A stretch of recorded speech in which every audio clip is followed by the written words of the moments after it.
We got to see how the rich party, and now, in Chapter 2, we get to meet the mistress. Hi, everybody. I'm Mrs. Brown, and today we're going to be diving on into Chapter 2 of The Great Gatsby. So, buckle on up. Let's dive in.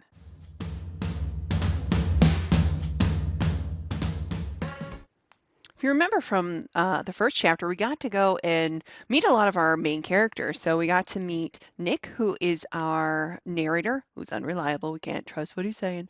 We got to meet Daisy and Tom Buchanan, who we can't trust them either because they're shady. We got to meet their friend. Well, really, it's Daisy's friend, Jordan. She's also a little suspicious. And then we got to hear from a very insistent, there we go, words, I know them, insistent mistress who is as of yet unnamed, but we will find out what her name is in this chapter. And we also got to meet at the very end the mysterious Mr. Gatsby.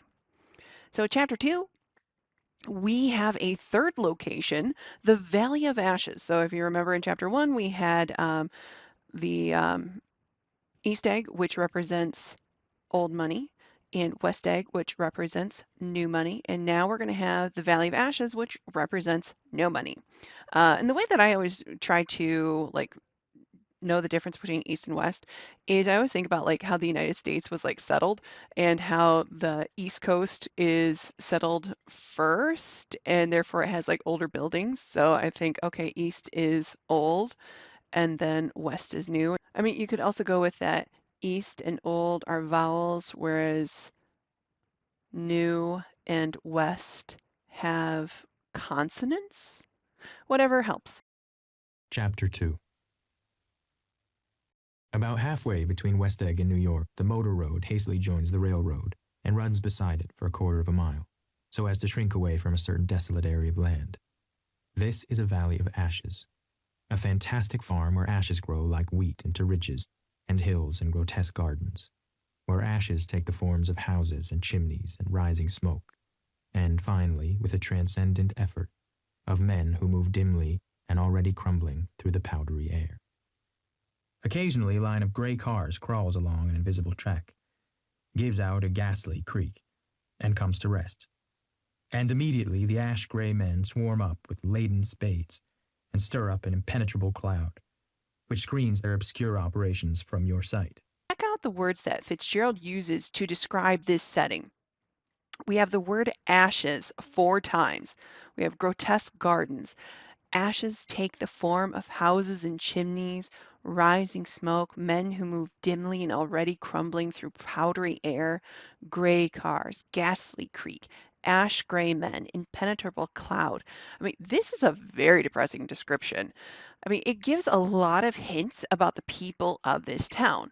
Everything and everyone is dead or dying, which is represented by the ash, and they don't have a future. But above the gray land and the spasms of bleak dust, which drift endlessly over it, you perceive, after a moment, the eyes of Dr. T.J. Eckelberg. The eyes of Dr. T.J. Eckelberg are blue and gigantic. Their retinas are 1 yard high. They look out of no face, but instead from a pair of enormous yellow spectacles which pass over a non-existent nose. Evidently, some wild wag of an oculist set them there to fatten his practice in the borough of Queens, and then sank down himself into eternal blindness, or forgot them and moved away.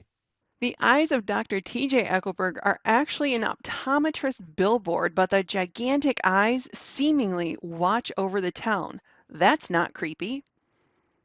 But his eyes, dimmed a little by many paintless days under sun and rain, brood on over the solemn dumping ground.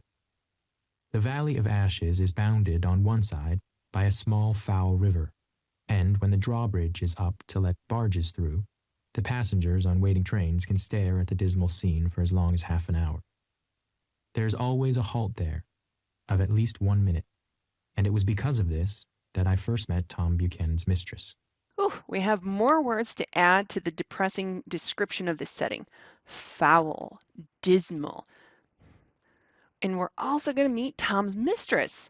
So what does this say about her? If you go and look at the representation of that the Valley of Ash is for people who don't have a future, this means that his mistress also does not have a future.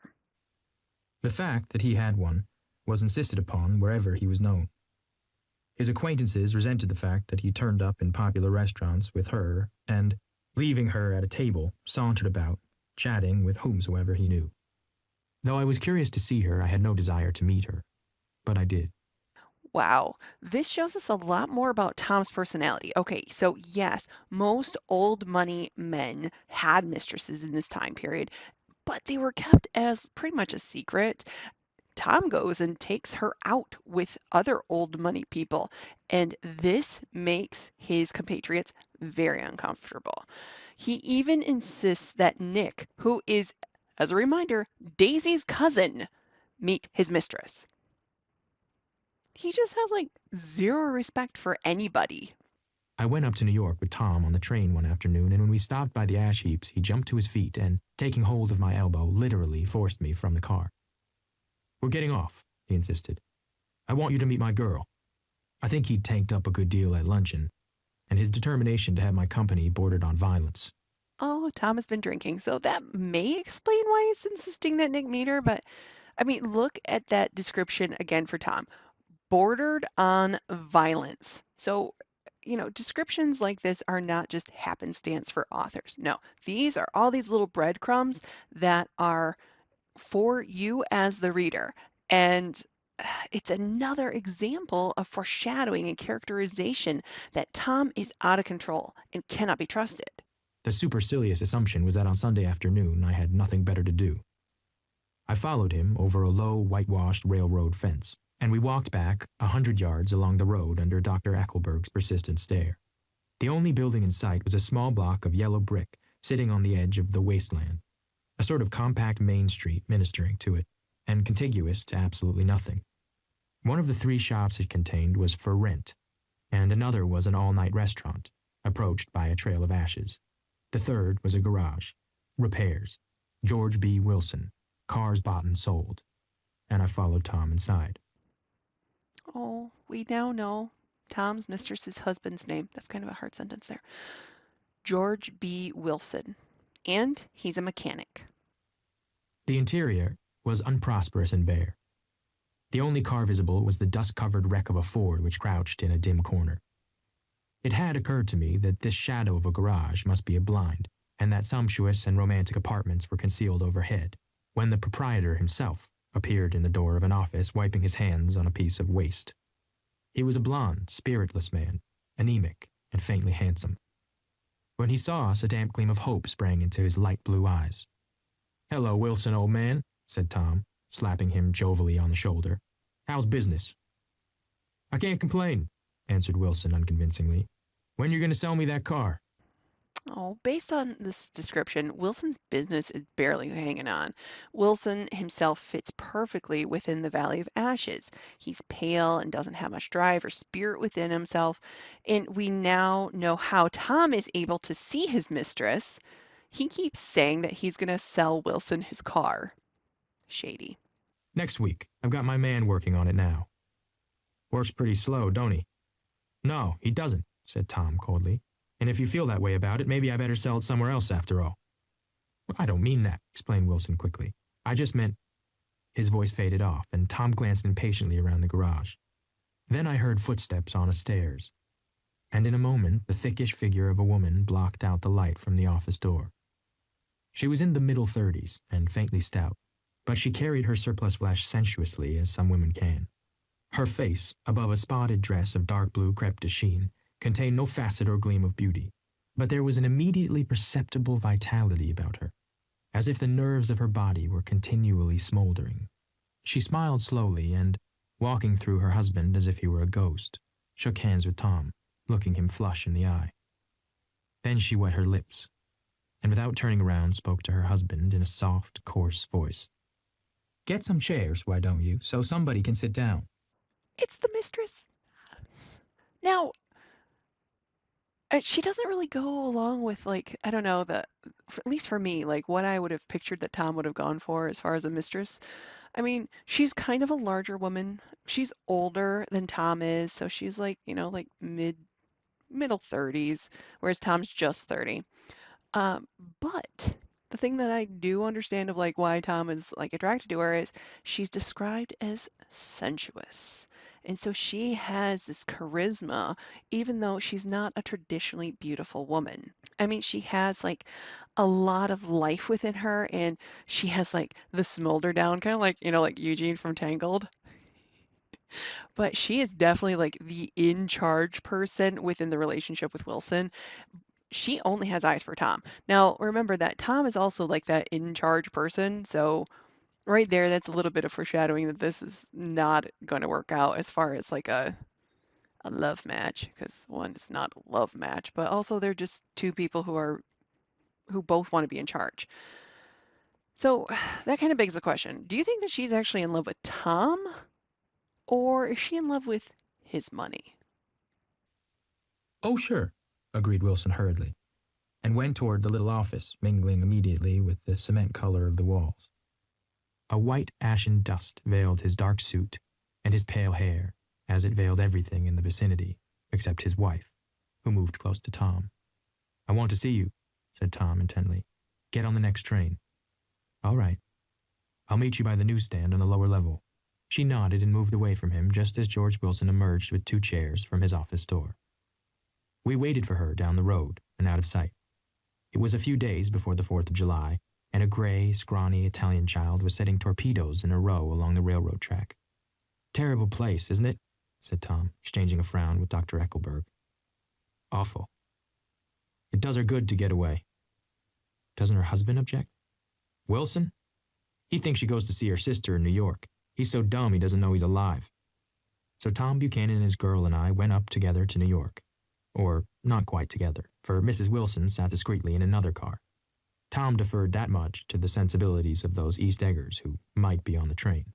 Fourth and final location is going to be New York City, and this represents Sin City. So way before the time of Las Vegas having that title, New York City was really the one that represented this.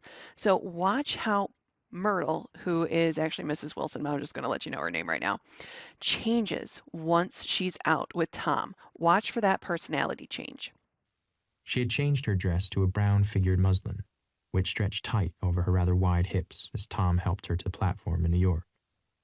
At the newsstand, she bought a copy of Town Tattle and a moving picture magazine, and in the station drugstore some cold cream and a small flask of perfume. Upstairs, in the solemn, echoing drive, she let 4 taxicabs drive away before she selected a new one, lavender-colored with gray upholstery, and in this we slid out from the mass of the station into the glowing sunshine. But immediately she turned sharply from the window and, leaning forward, tapped on the front glass. I want to get one of those dogs, she said earnestly.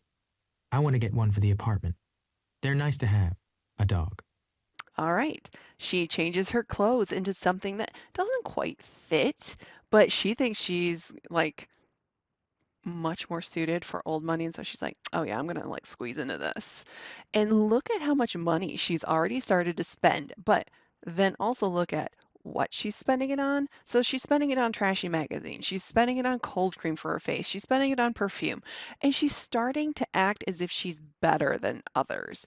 And she's just wanting like the gaudiest taxi, and now she wants a dog. How is she gonna go and bring home a dog to Wilson and just be like, oh, hey, yeah, I know I said that I went to go see my sister and I just happened to go and pick up this dog? We backed up to a gray old man who bore an absurd resemblance to John D. Rockefeller.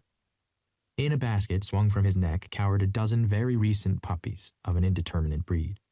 What kind are they? Asked Mrs. Wilson eagerly as he came to the taxi window. All kinds. What kind do you want, lady? I'd like to get one of those police dogs. I don't suppose you got that kind. The man peered doubtfully into the basket, plunged in his hand, and drew one up, wriggling by the back of the neck. That's no police dog, said Tom. No, it's not exactly a police dog, said the man, with disappointment in his voice. It's more of an Airedale. He passed his hand over the brown wash rag of a back. Look at that coat. Some coat. That's a dog that'll never bother you with catching cold. I think it's cute, said Mrs. Wilson enthusiastically. How much is it? That dog? He looked at it admiringly. That dog will cost you $10. The Airedale, undoubtedly there was an Airedale concerned in it somewhere, though its feet were startlingly white, changed hands and settled down into Mrs. Wilson's lap, where she fondled the weatherproof coat with rapture. Is it a boy or a girl? She asked delicately. That dog?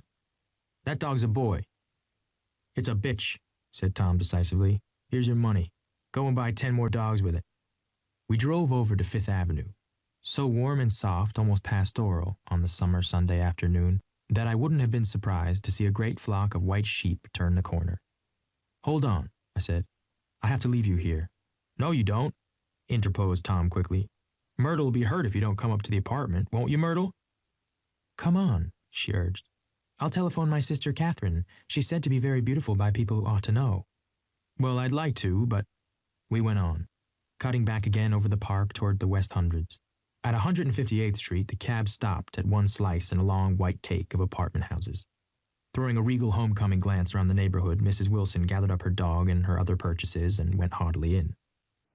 Look at how differently Mrs. Wilson is already starting to act.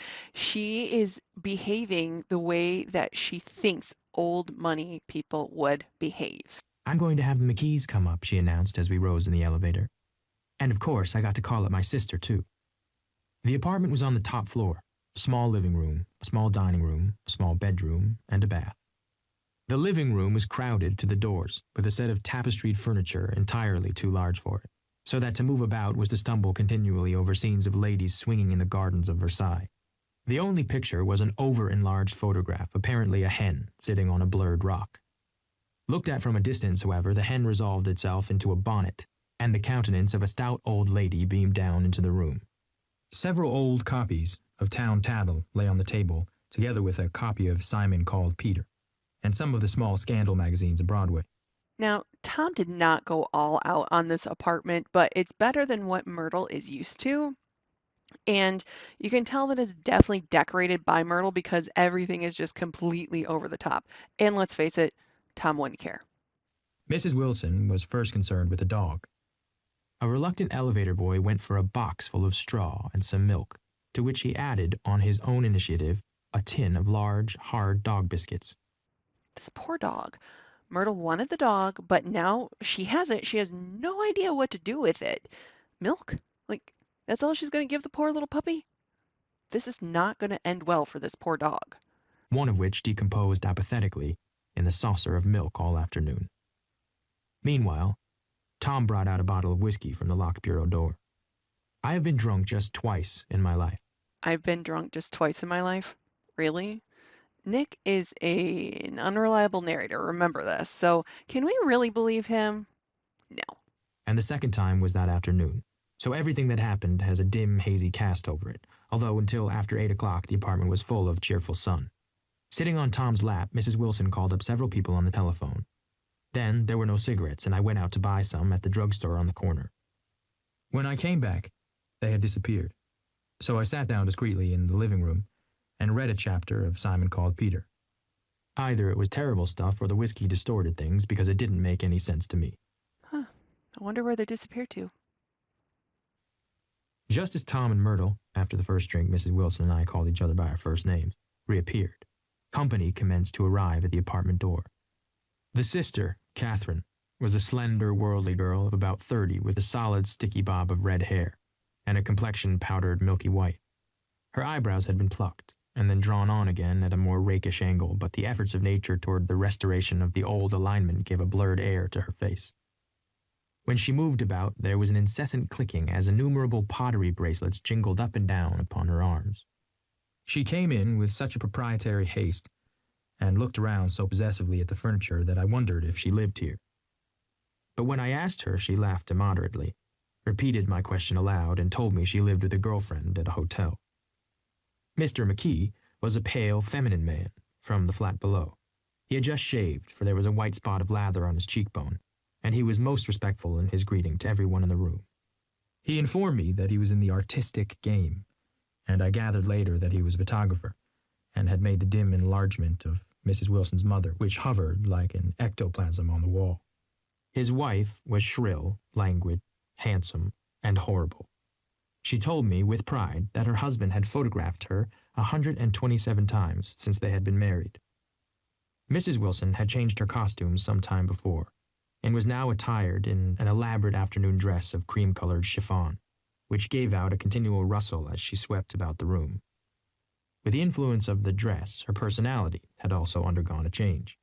The intense vitality that had been so remarkable in the garage was converted into impressive hauteur. Her laughter, her gestures, her assertions, became more violently affected moment by moment, and as she expanded, the room grew smaller around her, until she seemed to be revolving on a noisy, creaky pivot through the smoky air. This is now the third costume change for Myrtle, and it's always in the same day. And each one gets more and more and more elaborate. And notice how much her personality has changed too. And she's acting as if she believes that she is old money, but it's just coming across as being a very poor caricature. My dear, she told her sister in a high, mincing shout, most of these fellows will cheat you every time. All they think of is money. I had a woman up here last week to look at my feet, and when she gave me the bill, you would have thought she had my appendicitis out. Oh, yeah. Who else do you think only thinks about money? So, I mean, Myrtle is trying to sound sophisticated, but she's just sounding silly instead. Girl, don't try to be something that you're not. Just embrace you. You are enough. What was the name of the woman? Asked Mrs. McKee. Mrs. Eberhart. She goes around looking at people's feet in their own homes. I like your dress, remarked Mrs. McKee. I think it's adorable. Mrs. Wilson rejected the compliment by raising her eyebrow in disdain. It's just a crazy old thing, she said. I just slip it on sometimes when I don't care what I look like. Oh, yeah, she does care. But it looks wonderful on you, if you know what I mean, pursued Mrs. McKee. If Chester could only get you in that pose, I think he could make something of it. We all looked in silence at Mrs. Wilson, who removed a strand of her hair from over her eyes and looked back at us with a brilliant smile. Mr. McKee regarded her intently with his head on one side and then moved his hand back and forth slowly in front of his face. I should change the light, he said after a moment. I'd like to bring out the modeling of the features, and I'd try to get hold of all the back hair. I wouldn't think of changing the light, cried Mrs. McKee. I think it's... Her husband said, shh, and we all looked at the subject again, whereupon Tom Buchanan yawned audibly and got to his feet. You McKees have something to drink, he said. Get some more ice and mineral water, Myrtle, before everybody goes to sleep. I told that boy about the ice. Myrtle raised her eyebrows in despair at the shiftlessness of the lower orders. These people, you have to keep after them all the time. Man, Myrtle is just continuing to irritate me. She's acting as if she's better than all of these other people. Of like, oh, how dare you go and ask me to get more ice and water. Oh, she's just beneath that. Just go get some water. That's not a big deal.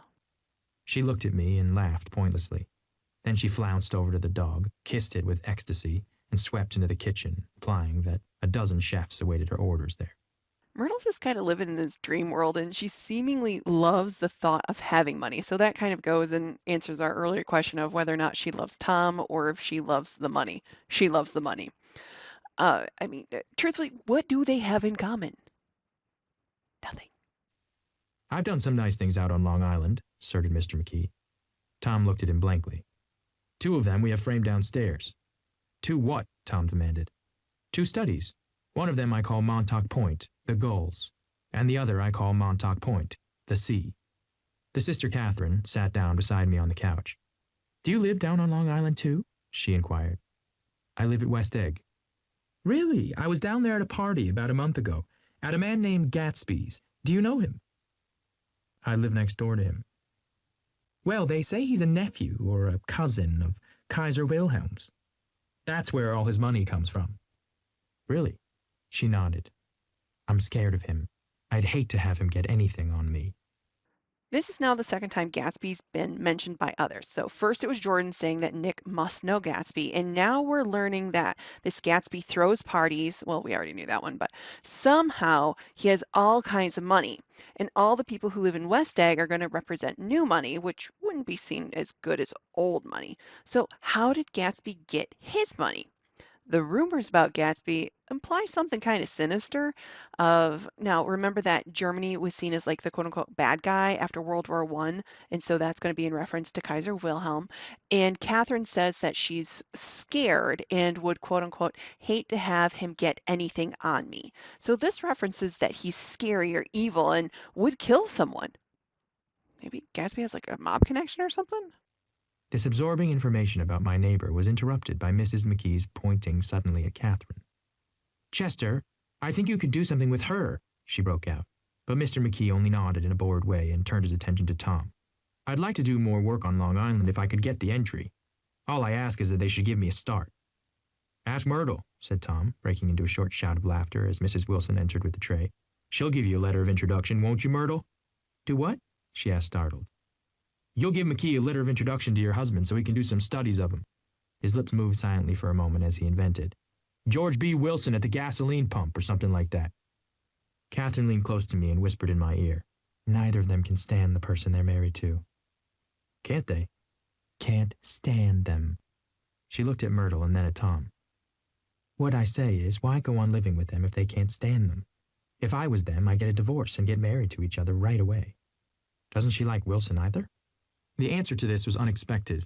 It came from Myrtle, who had overheard the question, and it was violent and obscene. You see, cried Catherine triumphantly. She lowered her voice again. It's really his wife that's keeping them apart. She's a Catholic, and they don't believe in divorce. Daisy was not a Catholic, and I was a little shocked at the elaborateness of the lie. When they do get married, continued Catherine, they're going west to live for a while until it blows over. Okay, so maybe it's true that neither can stand their spouses, but the question becomes who told the lie about Daisy being Catholic? Most likely it's Myrtle because of the elaborateness of this lie. I mean, Tom wouldn't care enough about Myrtle and her friends to come up with this lie. He just doesn't care. Remember, it's all about him. Even when he was talking to Nick, it was all about himself. But by Myrtle shifting the blame to Daisy, it makes Daisy seem like the quote unquote bad person, and that Daisy's the one who's keeping two people who are truly in love apart. Girl, the only thing that you love is his money. But I mean, would Tom ever leave Daisy for Myrtle? No. Tom's old money, Myrtle's no money. So it'd be societal suicide for Tom. And he doesn't respect Myrtle. And truthfully, she's replaceable. So we're really starting to see the privilege that Tom feels in his life of where he can go and view another human as replaceable and just like can be easily thrown away. Ugh. It'd be more discreet to go to Europe. Oh, do you like Europe? She exclaimed surprisingly. I just got back from Monte Carlo. Really? Just last year. I went over there with another girl. Stay long? No, we just went to Monte Carlo and back. We went by way of Marseille. We had over $1,200 when we started, but we got gypped out of it all in 2 days in the private rooms. We had an awful time getting back, I can tell you. God, how I hated that town. The late afternoon sky bloomed in the window for a moment like the blue honey of the Mediterranean. Then the shrill voice of Mrs. McKee called me back into the room. I almost made a mistake, too, she declared vigorously. I almost married a little kike who'd been after me for years. I knew he was below me. Everybody kept saying to me, Lucille, that man's way below you. But if I hadn't met Chester, he'd have got me sure. Yes, but listen, said Myrtle Wilson, nodding her head up and down. At least you didn't marry him. I know I didn't. Well, I married him, said Myrtle ambiguously. And that's the difference between your case and mine. So this is kind of interesting of like, are there different levels of acceptability within the classes? And that's just a very interesting type of thing. So like, is there a sub-privileged type of aspect within each of like the old money, new money, and no money? Why did you, Myrtle? Demanded Catherine. Nobody forced you to. Myrtle considered. I married him because I thought he was a gentleman, she said finally. I thought he knew something about breeding, but he wasn't fit to lick my shoe. You were crazy about him for a while, said Catherine. Crazy about him? Cried Myrtle incredulously. Who said I was crazy about him? I was never any more crazy about him than I was about that man there. She pointed suddenly at me, and everyone looked at me accusingly. I tried to show my expression that I had played no part in her past. The only crazy I was when I married him. I knew right away I had made a mistake. He borrowed somebody's best suit to get married in, and never even told me about it, and the man came after it one day when he was out. She looked around to see who was listening. Oh, is that your suit? I said. This is the first I've ever heard about it.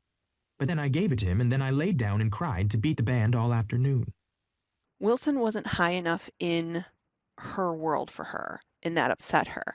And I mean, here he was trying to make their wedding day memorable, and he borrowed a suit to go and look good, and she got mad about it. That's just so mean. Like, that just warms my heart towards Wilson. That's just the sweetest thing ever. He's trying to make the day special for her, and she gets mad. She really ought to get away from him, resumed Catherine to me. They've been living over that garage for 11 years, and Tom's the first sweetie she's ever had. Myrtle is a social climber, so that indicates that she is extremely dangerous. She's not going to let Tom go. Remember those incessant phone calls in chapter 1? That foreshadows it, that she has gotten her clutches into Tom and she's never going to let go.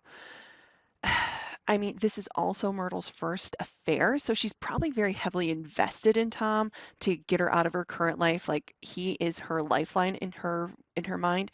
But I just feel so bad for Wilson. All he's trying to do is be an entrepreneur and provide for his little family, and she's just going talking bad about him. Poor Wilson. The bottle of whiskey, a second one, was now in constant demand by all present, excepting Catherine, who felt just as good on nothing at all. Tom rang for the janitor and sent him for some celebrated sandwiches, which were a complete supper in themselves. I wanted to get out and walk eastward toward the park through the soft twilight, but each time I tried to go, I became entangled in some wild, strident argument which pulled me back as if with ropes into my chair. Yet high over the city, our line of yellow windows must have contributed their share of human secrecy to the casual watcher in the darkening streets. And I was him too, looking up and wondering. I was within and without, simultaneously enchanted and repelled by the inexhaustible variety of life. Myrtle pulled her chair close to mine, and suddenly her warm breath poured over me the story of her first meeting with Tom. It was on the two little seats facing each other that are always the last ones left on the train. I was going up to New York to see my sister and spend the night. He had on a dress suit and patent leather shoes, and I couldn't keep my eyes off him. But every time he looked at me, I had to pretend to be looking at the advertisement over his head. When we came into the station, he was next to me, and his white shirt front pressed against my arm. And so I told him I'd have to call a policeman, but he knew I lied. I was so excited that when I got into a taxi with him, I didn't hardly know I wasn't getting into a subway train. All I kept thinking about over and over was, you can't live forever. You can't live forever. It appears that Tom made the first move and that Myrtle was attracted to his clothing.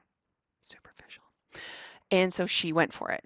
Now, do you think that this is Tom's first affair? Probably not.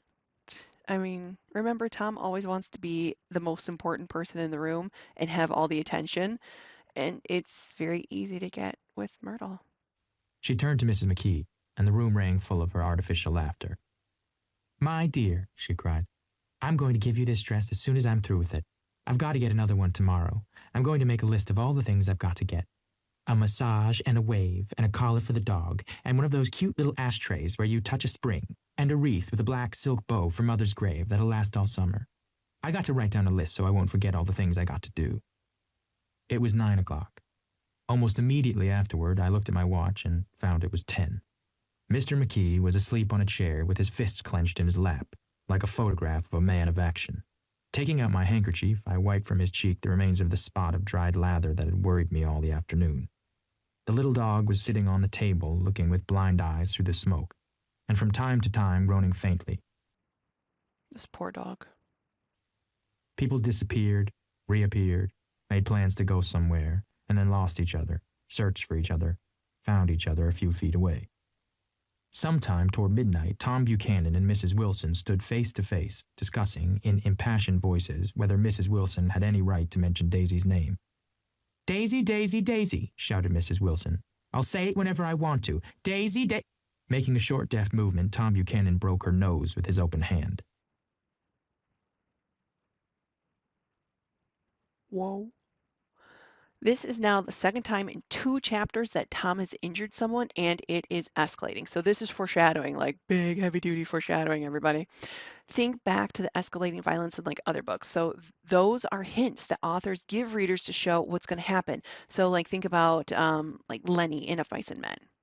Then there were bloody towels upon the bathroom floor, and women's voices scolding, and high over the confusion, a long, broken wail of pain. Mr. McKee awoke from his doze and started in a daze toward the door.